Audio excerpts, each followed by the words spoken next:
guys, Helen Jane here, and it's Katie as well. Hi guys. Finally, we are able to do this. Yes, we're So, sorry this is a little late. but at least it's finally done. So let's get the last video of Nintendo Months done. Alright. So we are going Mr. Iwata himself this round. So Since to, Nintendo Month was created in his honor, we wanted our last video to be kind of a retrospective of his history and what his involvement meant for the companies he participated in. so that means we had to do last minute research. But we got some very interesting things that some of you might not know of, but most of you probably have. So, But either way, it's always nice to take a moment and reflect back on people who had such a monumental influence on the gaming industry. Especially if you are a gamer and you partake in that every day, then taking some time to learn about or at least think about people like Satoru Iwata, it's a way to show respect. yeah.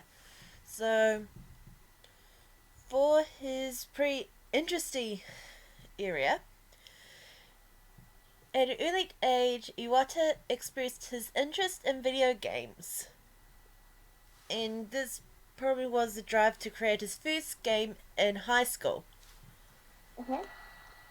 He continued to follow his passion and went to the Tokyo Institute of Technology, where he graduated with a major of computer science. But that was definitely not the end of his accomplishments.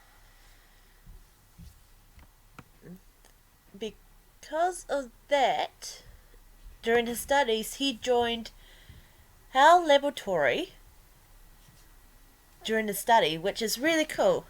If you don't know what the major HAL games, well, Katie is about to mention one of the most famous ones out there.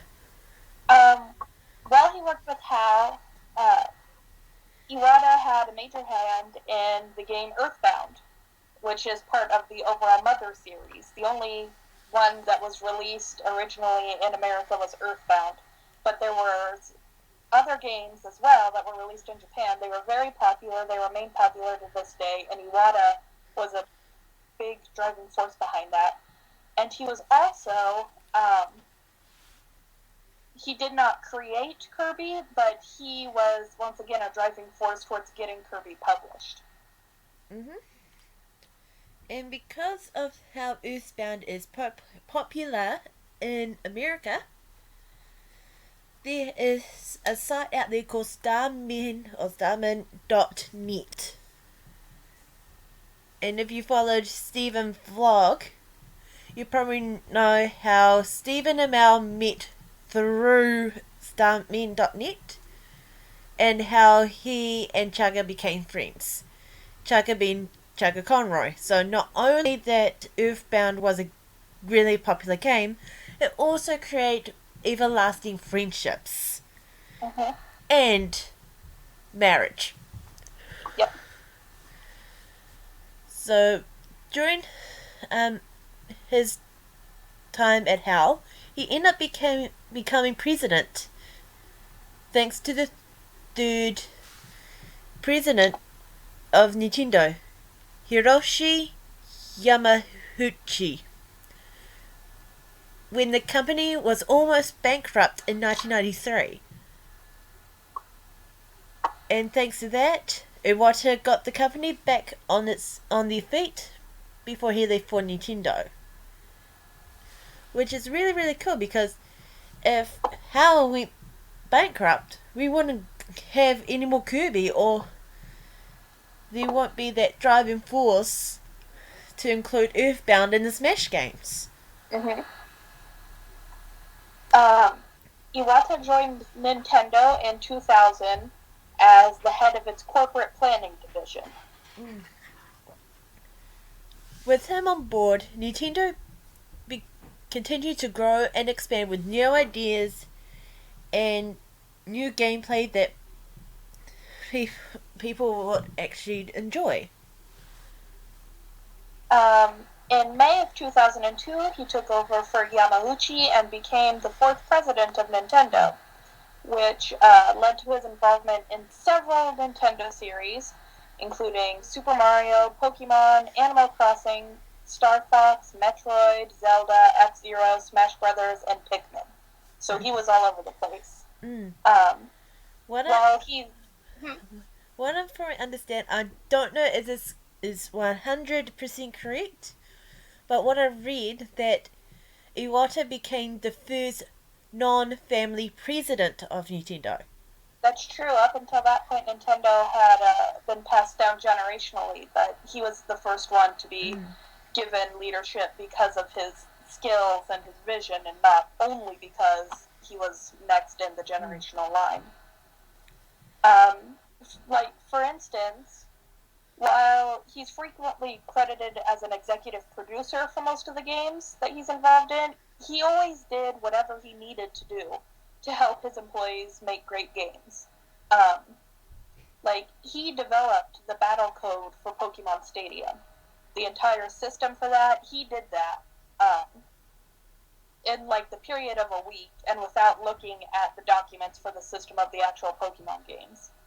And it was his compression tools that allowed the Kanto region to be included as endgame content in the second generation Pokemon games. Uh, he would even do localization programming for games when they needed it, like Dragon Warrior, I believe. So he didn't consider tasks beneath him just because he was president, and he didn't think his workers were lesser and did work that wasn't as important. He wanted to create quality products for people to enjoy, and he just wanted to do whatever needed to get done for those products to get out. And during that time, some consoles actually came into view. I don't know if he was under the crew who released the Nintendo GameCube, but his main console's successors was the original DS, which the first model was based off the Game & Watch games. If you compare those many handheld games to the DS, you probably understand why. And of course, the Wii, which is, if you don't know the spelling by now, WII. And if you don't know the spelling by now, then you must like live under a rock or in the ocean or something. But the not so profitable consoles was the 3DS and the Wii U. I personally think it's because the prices was too high. I Especially, think a lot of it also had to do with people being less than impressed with launch titles. mm, when Nintendo be- continued to lose money after the launch of the Wii U, Iwata cut his own salary in half. He did this twice, but since we're talking about Wii U, he believed that it was his responsibility to keep the company profitable and that he was the one who should face the consequences of Nintendo's losses. And I think that is a really cool thing to do. Mm-hmm. You don't see that much in the Western world, which, if something goes wrong, it's usually the employees who gets in trouble, Mm-hmm. but not the bosses. Yeah. If a company is losing money in the West, then they'll uh, fire people or they'll do uh, salary cuts for, people lower down in the company ranks. But the CEOs are untouchable. Their salary doesn't get affected at all. So, and well, he's definitely not the only person to have done this, especially in Japan. Just to see that the president of the company is the one saying, "This is my company, and I am responsible for its ups and downs. And if it's in a down, then that's my responsibility to take care of.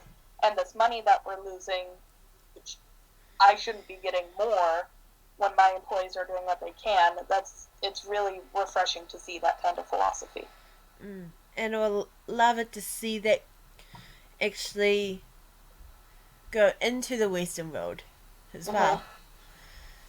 So one of the interesting videos that is out there, when it was one of the Nintendo Direct videos, is him doing his ever first unboxing of the premium version of the U. You can see that he was and we will put the video link down below if we can find it. But Mhm. it's like he was one. It was the first time he was nervous, yes, but he unboxed it like a pro. Like he knew. It's not like he knew what he was doing, even though he was making mistakes. But he actually said, "It's my first time doing it," and all that. And it was like really, really cool to see someone actually unbox his own product Mhm. and say that this is the contents, and I hope that you guys get to enjoy this upgraded version of the basic Wii U. um, it was things like that video, the Nintendo Direct videos and the Ask Iwata videos, and the fact that he made many different appearances at like E3 and different gaming conventions that gave him a really strong relationship with Nintendo fans, and people really appreciated the available he made himself as a representative as the company. Mm. It was last year that stopped him from going to E3 Mm-hmm. and to the American conventions. I do not know if that's the exact same thing for the Japanese side, but yeah. Well, um, for anyone who doesn't know, Mr. Iwata died of cancer. And the reason that he and Shigeru Miyamoto and Reggie did that wildly popular Muppets presentation is because Iwata had deteriorated physically so much from the cancer that he didn't want the fans to see him like that when they were supposed to be celebrating games and what's coming next. So that's why they did the puppets. Somebody please explain to me about the bananas. Um, anyway, we'll get back to that in my thoughts. But one of his last acts before his sudden passing was finally getting into the mobile games market.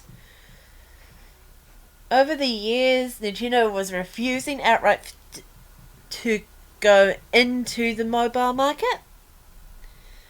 But this year, somehow Iwata changed his tune and said, let's go ahead. They already has some people that they grew a partnership with and is working with them in the moment to create new kind of games for you guys to play.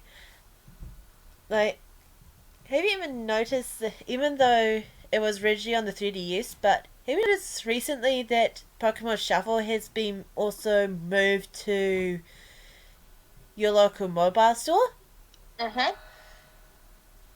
That is, There's even a special code for people who download it the mobile version to get an extra item. mm, it's only for a limited time though, so, but still, things like that, it's like, yay! Mm-hmm. Because I really want to play like a mobile version of Mario or Mm-hmm. Donkey Kong or things like that. Which also that ties in that another of his final acts was announcing that there's going to be a new console codenamed NX. There has been news about Nintendo ditching the CDs and going back to cartridges, but we're kind of doubtful that it's true until more info about the console has been released on a later date. A friend of mine is hoping that it's completely region free, but I doubt it. But, yeah, I kind never of doubt dream. it too because it's Nintendo. They have different branches around the world. Mm-hmm. You can't tell them saying like, okay, this one's region 3, do whatever. there has to be certain play things in place because of localization and things that might offend people. Yeah, that's. I mean, just the laws of different countries mean that edits have to be made to certain Mm, games or to software even. So just so that it can be released all over the world, changes have to be made to different systems, mm. which is where regions come into play. One thing that we do know is coming for sure is Mr. Iwata's last project called Pokemon Go. It is a mobile app to fit into the mobile market they've been crossing into. Coming out in 2016, players will use their iOS or Android devices to view and catch Pokemon in real world locations, as well as trade and battle with other players. And on top of that, in the trailer, it showed that there is time challenges Yeah, to defeat a Pokemon. What they it looks like there will be like big group events where people will have to gather together to all work together to do something. yeah, like what they shown was a Mewtwo battle. That looks so cool. Yeah, I don't know if that was Times Square or something like that, but it looks so awesome. Mm-hmm.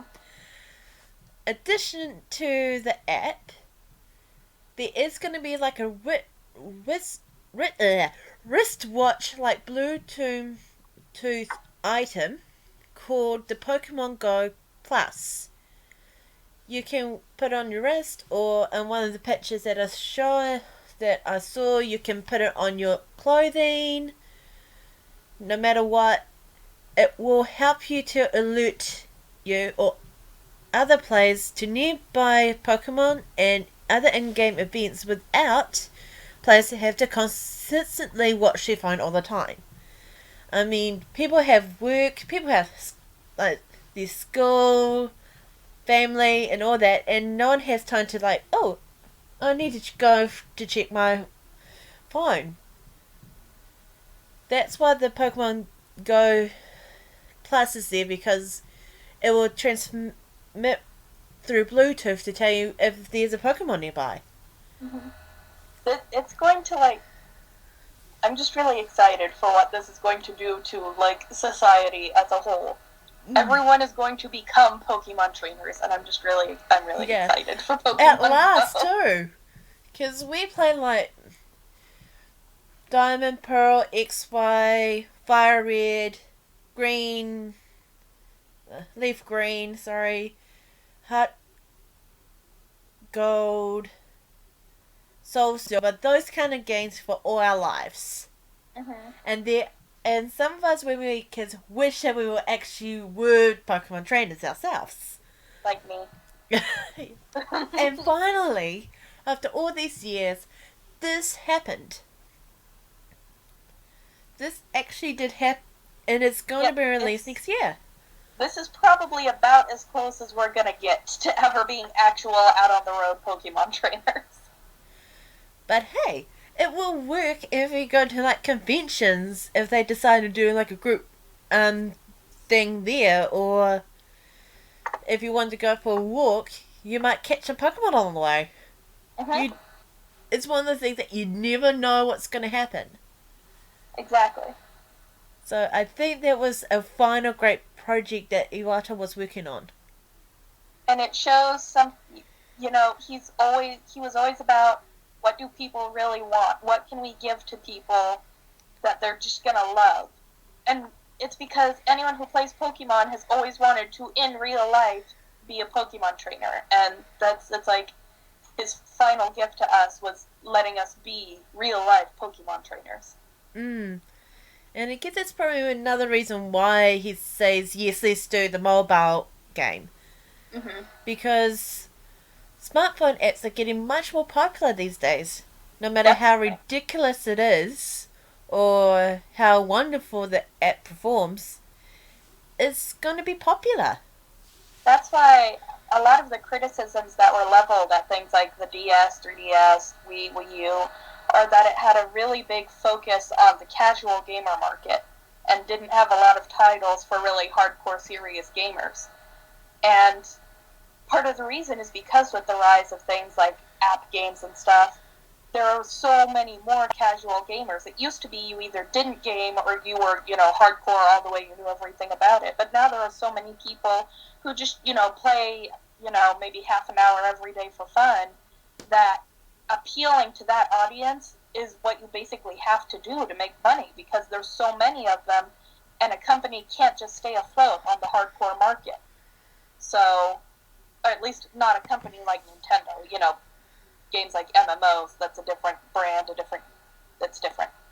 But for a company like Nintendo, going mobile is a logical solution, because casual gamers who buy mobile apps are going to be where they get a lot of their money in the future. Mm. And when Nintendo has been taking hits, like it has been, and consecutively losing money, mobile is a really great option for them. Mm. So, now it's time for our first impressions of Iwata ourselves. Just keep in mind that we haven't met the man ourselves, but we have been watching directs from him. Mm-hmm. So, my first impression of him was a little bit like, what? More like in a weird way. Mm-hmm. Last year I got my 3DS, and not 3DS, 2DS, sorry. Make sure I get the console right. Yes, they also released a cheaper version of 3DS, which is 2DS, which is much more affordable. Mm-hmm. Anyway, and my first kind of direct was, I think it was after Armageddon, I can't remember, but they were releasing, like doing a direct based off the Wii Fit U.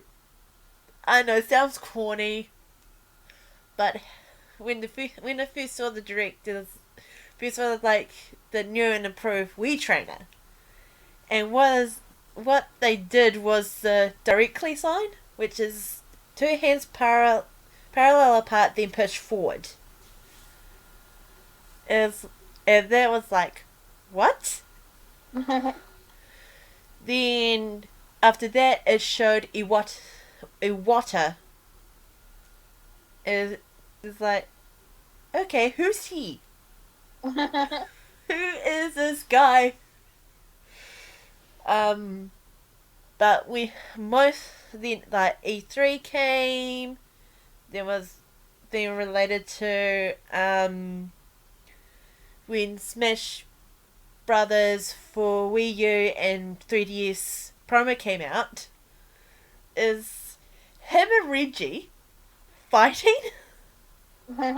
It looks so well done. It's like from somebody who was doing an direct exercise to somebody who's doing something really, really cool. That based on Smash Brothers and the first look at the amiibos, which now is a huge hit. Thank you, Iwata. It's I got to see more about him and how he connects with users, like players, because you can look on internet, you can look on your consoles, and man, he ended up being like a really, really cool guy. Mm-hmm. Um, I knew who Iwata was before I saw Nintendo Direct. I'd seen him at E3 and stuff. But the first Nintendo Direct I actually watched was the first January episode or release of 2015. And I just loved how I always appreciated how, like, the big names like Iwata and Shigeru and Reggie were always active and promoting Nintendo and being involved. And I really liked how just earnest and genuine Iwata was with his presentation. Like, he really seemed like he was proud of what he was showing people, and he just wanted he seemed like he was more concerned that people were going to enjoy the game than just that he made stacks on stacks on stacks of money. And I really appreciated that about him. And I also got really hyped up for Pokemon Shuffle. Because the thing is, normally I hate match 3 games, and they bore me to tears. But if you put a skin on them that's involved with some kind of fandom that I like Monster High or Pokemon, I become hopelessly addicted and I love them. You told me that you didn't really download the mobile version of Shuffle. I haven't downloaded the mobile version of Shuffle. No, I just have it on my 3DS. I think it's probably the best thing to do. Yeah. I don't think I'm quite that addicted, but I have Bulls and Jewels on my phone, and I have Pokemon Shuffle on my 3DS, so...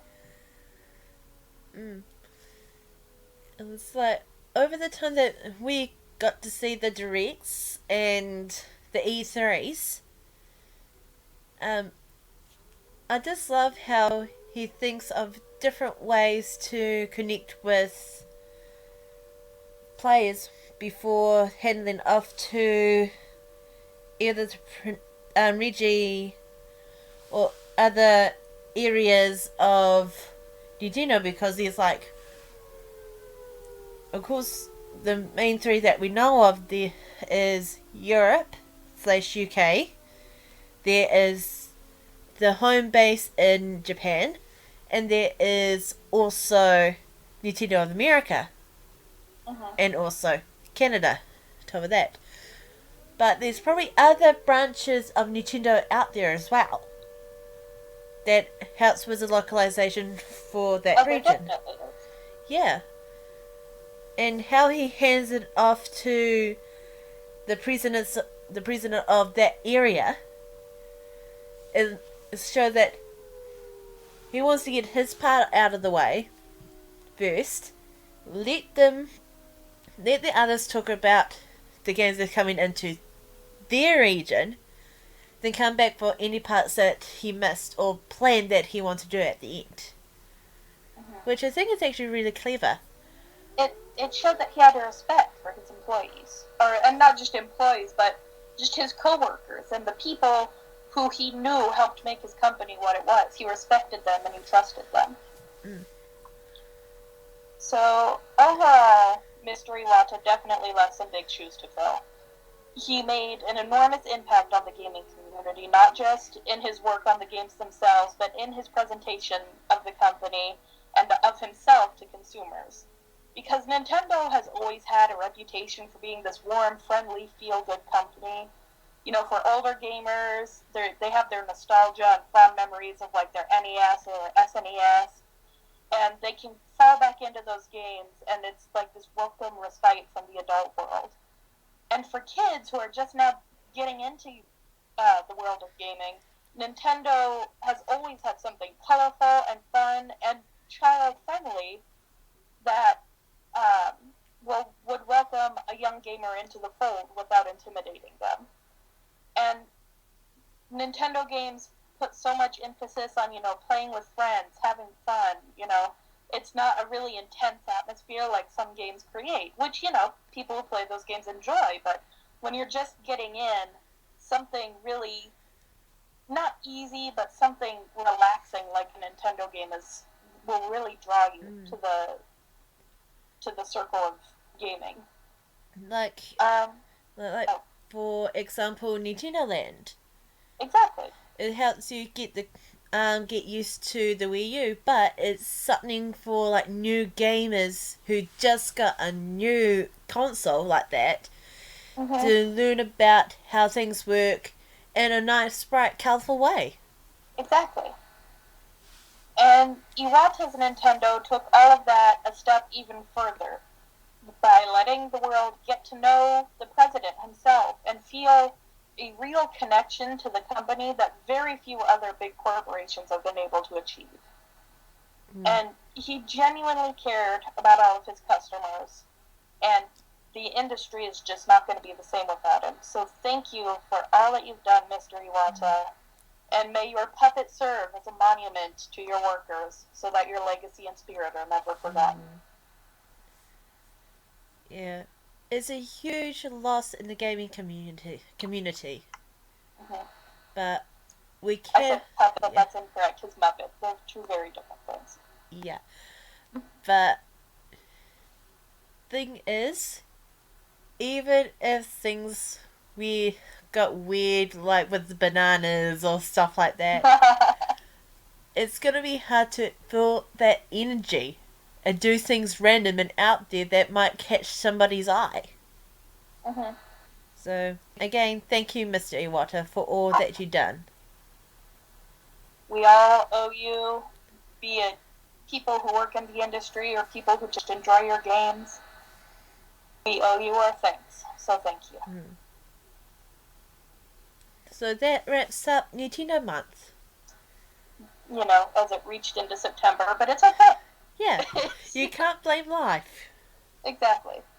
We So, hope you guys enjoyed this look at the accomplishments of Mr. Iwata, and maybe hopefully that you learned something. mhm, And there's definitely a ton of information that we didn't go too in depth about. So if you are particularly inspired by Mr. Iwata's story, there are tons of resources to figure out exactly what he did in terms of games and programming and how he affected the publicity of Nintendo. So there are lots of resources if you want to look further. I know Kotaku and IGN have both done their own retrospectives that go into more detail of separate events. mm. There is YouTubers who also pay their respects as well. Like, again, Stephen Vlog. He recently uploaded something about Iwata as well. Mm-hmm. And even though he was behind the blogs, he still took the time to actually put it out as part of the days that he has been recording. And there's other ones as well out there as well. Well, Mm-hmm. on top of that. So we encourage you to go and have a look for retrospectives, people's opinions, stories, or whatever about Iwata. And please leave your comments on games, your relationship and your memories of games that Iwata worked on, or any times that you really liked when he appeared on E3 or Nintendo Direct. Just leave your Iwata related memories in the comments. So it's time for us to sign off. We will see you next month. And I can Yeah. and I can guarantee there's going to be about 4 videos Mm-hmm. this time round. One of them is something related to what I won that's connected to Pokemon. But the other two, well, you have to wait and see. So we will see you then. We'll see you guys. See you in the next Mooney Thoughts podcast. Bye.